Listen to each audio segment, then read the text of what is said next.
umumenyesha makuru inkuru yiwe isigaye ibanza gutosorwa n'abandi bantu mbere ivyo yari kuvuga abona ko vyofise nico byokebura ku gihugu ugasanga vyakuwemo. Ndazi na bamwe mu banyamigambwe bavuze bati nyabona ubutegetsi bwo ngaho buragoyagoye inzego ziragoyagoye yarukukiye ku mpimba uruciriye mu kanwa barabagutwaye amaguru adakora nta muntu ashobora kugira ubwigenge bwo gushikiriza ico yumvira mu Burundi. Kaze mu kiganiro urugamba. Muri iki kiganiro kigira kane tubandaniriza aho twari tugeze mu bijanye n'urugamba rwo guharanira demokarasi. Bamwe mu Barundi bavuga ko batanguje ubwigenge bwo gushikiriza ivyiyumviro hamwe n'ubwo gushikiriza makuru nivyo dushimikira kuno munsi. Ndabahaye ikaze. Umukuru w'igihugu cy'u Burundi Evariste Ndayishimiye aheruka kugirira ikigongwe umumenyesha makuru wa radio Igicaniro Floriane Irangabiye yari amaze imyaka hafi 2 afunzwe. Mbere akaba yari yaranaciriwe n'ubutungane igihano cyo gupfungwa imyaka 10. Itegeko ry'umukuru w'igihugu ryo kwigenekerezo rya 14 mu kwezi k'umunani guheze niryo ryatumye arekugwa. Amashirahamwe atari make yo mu gihugu nayo mu mahanga akaba yaramaze igihe asemerera yerekana ko uwo mukenyezi yapfunzwe arenganijwe. Naho mu bijanye n'amategeko ikigongo cy'umukuru w'igihugu kidakuraho igihano cy'ubutungane uguha umwidegemvyo Floriane Irangabiye byarahimbaye abantu benshi mu Burundi no mu makungu. Ariko ivyo ntibisigura ko uburenganzira bwo gushikiriza ivyiyumviro no kumenyesha makuru bwateye intambwe mu gihugu. Kwigenekerezo rya ndwi Rusama uwu mwaka nyene w'ibihumbi 2024 bamwe mu bashinga amateka bashize ahabona makenga yabo kubijanye no gushikiriza ivyiyumviro hamwe no gushikiriza makuru mu Burundi. Uwo munsi mu nama nshinga amateka hariko harigwa integuro y'ibwirizwa rishasha rizogenga umwuga wo kumenyesha makuru. Igihe ryazanwa mu nama nshinga amateka ingingo ya 58 yavuga iti ibwirizwa rirakingira amasoko y'amakuru, ariko mu ngingo ya 59 handitse ko umumenyesha makuru ategerezwa gutangaza gusa amakuru atahahengamiye kandi afise aho yayakuye ari ay'ukuri akaba ateguwe neza kandi yasuzumwe. Iyo ngingo ya 59 isa n'iyindi iri mu ibwirizwa ryari rihasanzwe iri mu vyateye amakenga bamwe mu bashinga amateka. Akabazo kagira kabiri nakajanye na article 59 alinéa 3 ivuga yuko le journaliste ne doit publier que des informations équilibrées et dont l'origine, la véracité et l'exactitude sont établies et vérifiées. Arena chengira makenga hariho kugira ngo umujournaliste agende kuri telekorondera inkuru haraho bishika ugasanga inkuru niyo mugabo l'origine yayo nibisabwa yuko arinda kwitanga. Aha rero muri ritegeko baravuga neza yuko arinza atanga iyo nkuru atatanze origine iyo nkuru vy'ukuri taza kuba publiye. Rero nagira ndababaze nyakuba rino tegeko ino article ntimubona yuko idatomoye neza? Ariyo abamenyesha makuru mu mategeko yabo baravuga yuko isola baravuga makuru mugabo bafise l'obligation de protéger les sources. Mugabo hari igihe rero bageze muri nankana baca babwira ati mutegereza gutubwira source. None par rapport à ça, qu'est-ce que vous en dites, madame la ministre?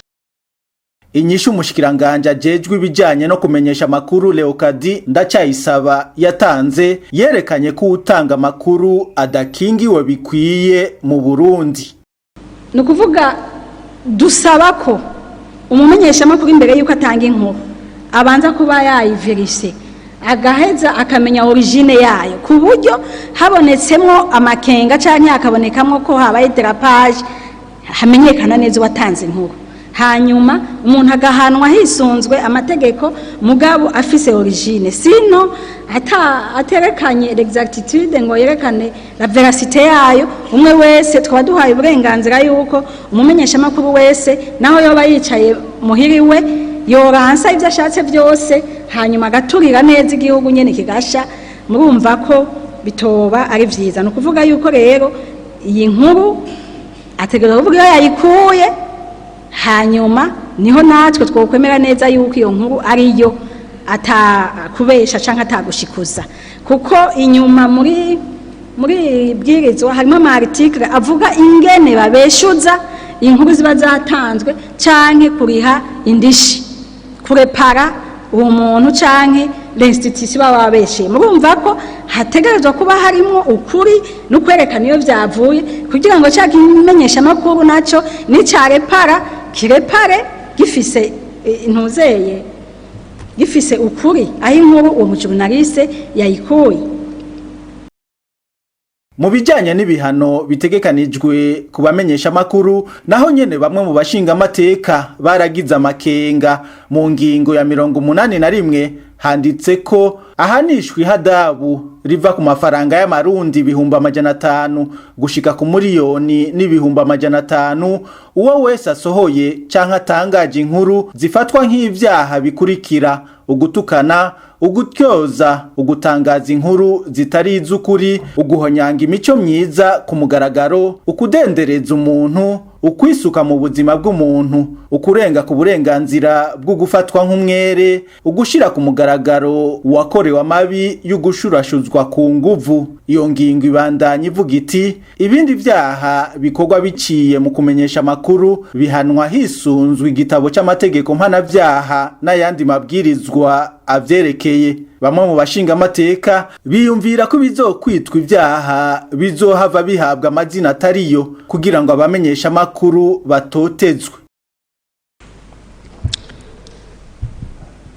Igihugu bwa mbere nuko mbona yuko hariho atabwigenge buriho kubamenyesha makuru nkuko bikwiye, kuko turiko turabona abamenyesha makuru rimwe na rimwe bapfungwa kubera inkuru bashobora kuba batanze.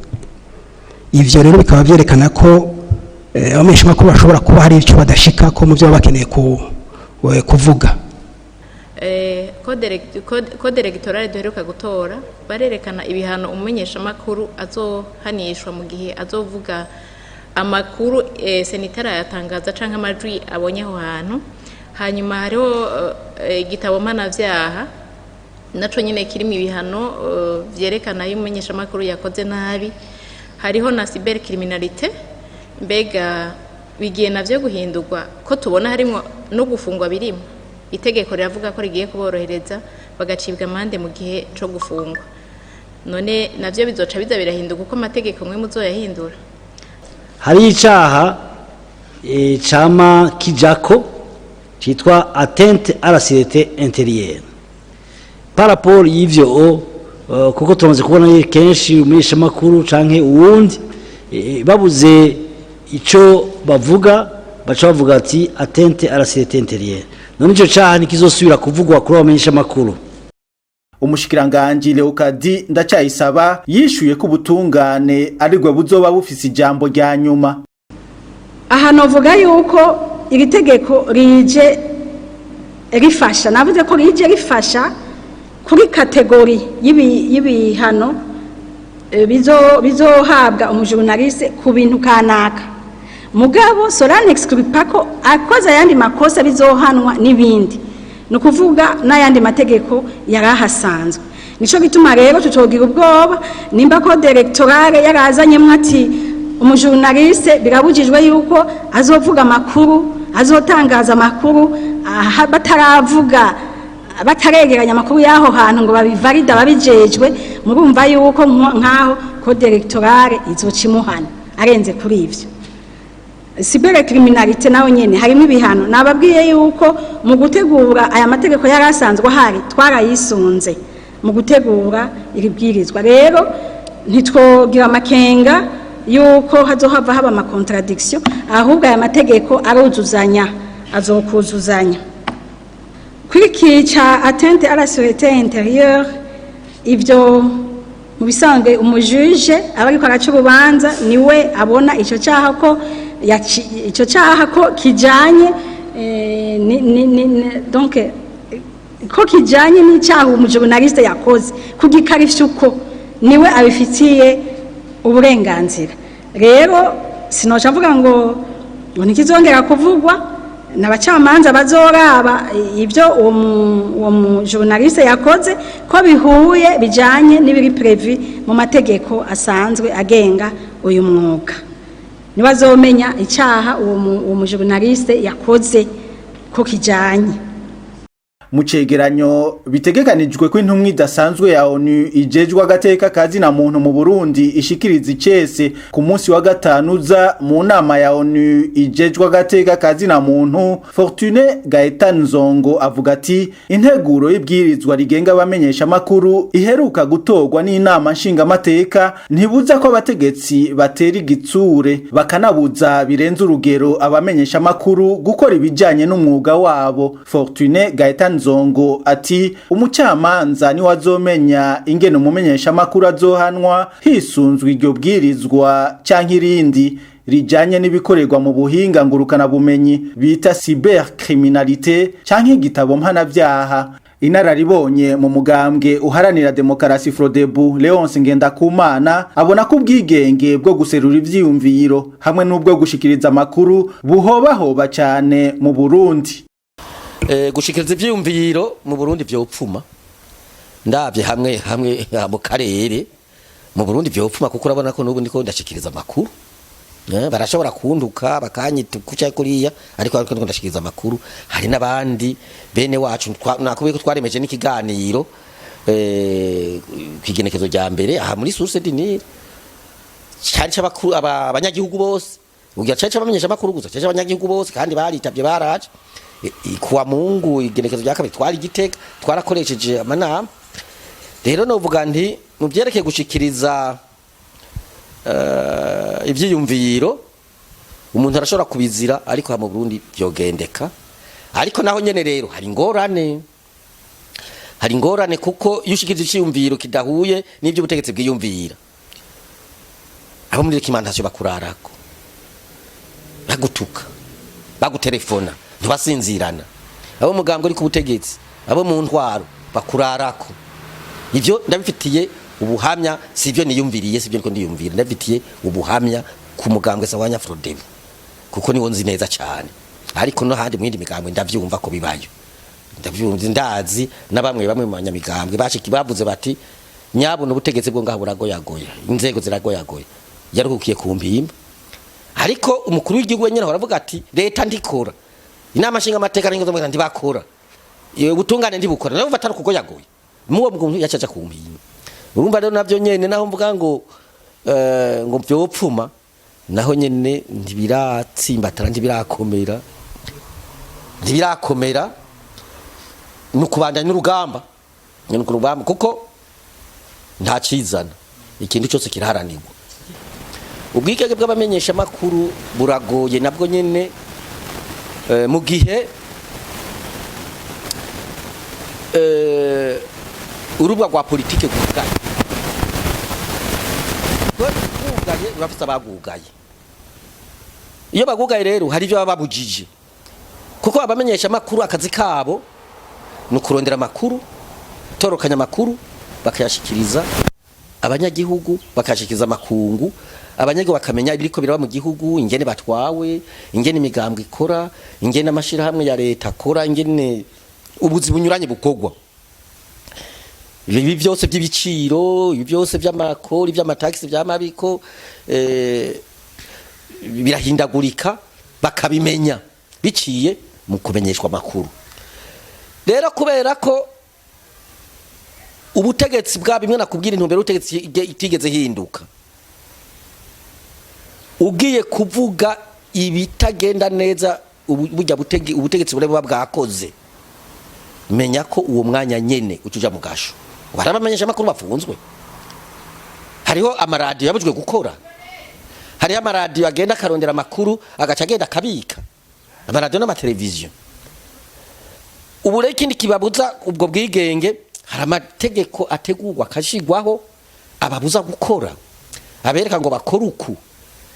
Erega henshi muri Afrika utaririmba ubutegetsi buhari ndukora urumenyesha makuru ndukora mugero bikimeze gutyo nivya binavuga yuko intwaro ya demokarasi ikigoyagoya n'abamenyesha makuru bazogira ubwigenge bizoshoboka. mu mugambwe MSD nabo babona ubwo bwigenge atabuhari mu gihugu. Epitas Nshimirimana niwe avugira uwo muhari uharanira gufatana mu nda na demokarasi. Nta bwiyumviro bwo gushikiriza ivyiyumviro uruciriye mu kanwa barabagutwaye amaguru adakora hasi. Nta muntu ashobora kugira ubwigenge bwo gushikiriza ico yumvira mu Burundi. Akarorero ni mwebwe abamenyesha amakuru murabona ko mugeramiwe, murabona ko mwirukanywe. Ufata abamenyesha amakuru barenga 100 uri leta ukabirukana, urumva yuko uretse gukuraho ubwigenge uba ugomba no kwerekana ko igihugu kimeze ukundi kuntu. Hanyuma umunyagihugu ntarekuriwe kuja mu mugambwe ashaka, umunyagihugu ntarekuriwe gutora uko ashaka, umunyagihugu nta burenganzira afite bwo kwitoza, umunyagihugu nta burenganzira afite bwo kuvuga ati urandenganije ngo bibwire umutegetsi. Urumva rero nta bwigenge bwo gushikiriza ivyo umuntu agomba canke ivyiyumviro vy'umuntu buriho mu Burundi. Biri muri gwa rukurikirane nakubwira ko butazonigera bubaho kuri leta ya CNDD-FDD. Tugaruke no muri kahise sishaka gukompara amareta. Harabayeho abarundi barabaye mu ntwaro y'umugambwe umwe, umugambwe y'iprona. Mugabo umugambwe y'iprona ntiwigeze ugera aho ibintu bigeze uno munsi. Umugambwe y'iprona urafise amakosa menshi wakoze, ivyo ntawo biharira. Mugabo ntiwagejeje aha aba bagabo bahagurutse bavuga ko bagiye kugwanya ibintu nk'ivyo. Aba bagabo bagejeje igihugu mu manga, bagejeje yaho no munsi igihugu kitagira uko citwa mu gisata na kimwe, haba muri bimwe navuga ivya politiki, ivy'agateka kazi na muntu, ivy'ubutunzi, ivy'uburenganzira bw'umuntu, ibintu byose ni potopoto kuri CNDD-FDD. Donc muri make ni bimwe mpejeje kukubwira, basa nuko bazanye igihugu bagihindura ishamba, mu ishamba naho haba ibiti, hakaba amabuye, hakaba ibikoko. Mugabo burya ibikoko birasa amategeko anabikingira, ibiti birasa amategeko anabikingira, n'amabuye yarasa amategeko abikingira. Abobo rero nayo mategeko akingira ibiti n'amabuye n'ibikoko barayakuye, bahindutse bonye n'itegeko. Nukuvuga ibintu vyaracuramye, naho mvuga rero ko tukiri mu kazi k'urugamba rwo kurondera gushira ibintu ku murongo. Nta mwidegemvyo uhari mu gisata cingo n'imiryango, nta mwidegemvyo uhari mu vya agateka kazi na muntu, nta mwidegemvyo uhari mu vya politiki, nta mwidegemvyo uhari mu vyo gusenga no mu mashengero. Basigaye bategekwa uko amasengero agomba kwitwara. Igihe rero cyose tuzoba tutaragwanira ubu burenganzira bw'abanyagihugu bwo kugira umwidegemvyo nk'uko amategeko n'ibwirizwa shingiro libitegekanya, ntibishoboka kwiba ivy'agateka kazi na muntu canke umwidegemvyo uri kuravuga vyubahirizwa. Niko bimeze kandi niko bigenda. Ugenda urabe iyo hageze ivy'amatora nta mwidegemvyo ubaho wo kuja kwitoza canke gutora. Ubu hari ibihumbi amajana vy'abarundi biri hanze, ibihumbi amajana vy'abarundi biri hanze bitarekuriwe kugenda mu Burundi. Ubu hari ibihumbi 10 vy'abarundi bari mu munyororo bazira gusa kugwanira uburenganzira bwabo. Ubu hari ibihumbi 2, 3, 4 vy'abarundi bamaze kunyuruzwa, abarundi ntibabone n'ibiziga vyabo.